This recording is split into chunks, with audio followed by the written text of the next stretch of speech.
Hi అండి. ఒక glass కందిపప్పు తీసుకున్నానండి. దాన్ని ఇప్పుడు వాష్ చేసుకుందాం. పప్పు వాష్ చేసుకొని 2 గ్లాసుల వాటర్ పోసుకున్నానండి. ఇప్పుడు స్టవ్ ఆన్ చేసుకొని స్టవ్ మీద పెట్టుకుందాం.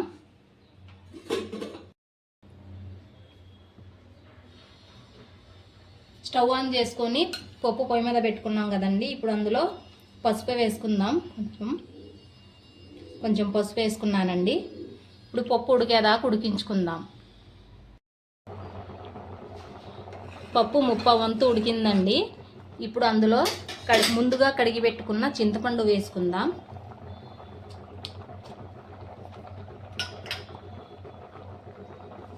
అలాగే పప్పుకు సరిపడంత కారం వేసుకుందాం.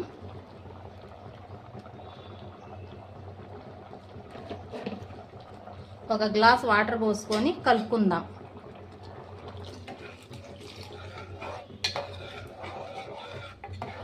ఇంకొంచెం సేపు ఉడకనిద్దామండి పప్పుని.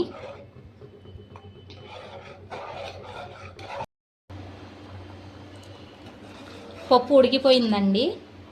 ఇప్పుడు పప్పుని మెత్తగా చేసుకుందాము. ఇలాగ స్మాష్ చేసుకుందామండి. ఆ చింతపండు వేసుకున్నాం కదా, అది తొలకలుగా లేకుండా మెత్తగా అయిపోయిద్ది.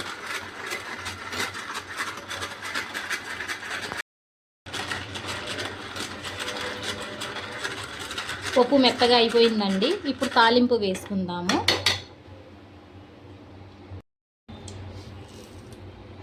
పప్పు తాలింపు వేసుకుందామండి.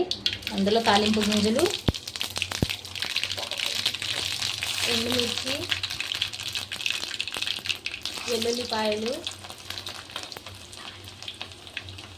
అలాగే ఉల్లిపాయ,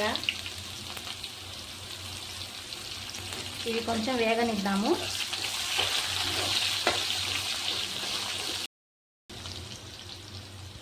ఇప్పుడు అందులో కరివేపాకు వేసుకుందాం.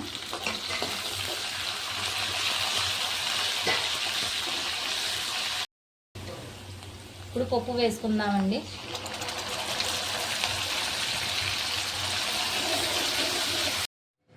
ప్లీజ్ లైక్, షేర్, సబ్స్క్రైబ్ అండి. పప్పు తాలింపు వేసామండి. ఇప్పుడు అందులో ఉప్పు వేసుకుందాము.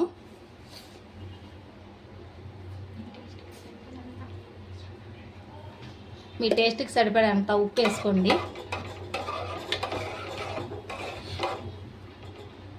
ఎంతో కమ్మటి చింతపండు పప్పు రెడీ. వేడి వేడి అన్నంలోకి వేడి వేడి పప్పు చాలా బాగుంటుంది.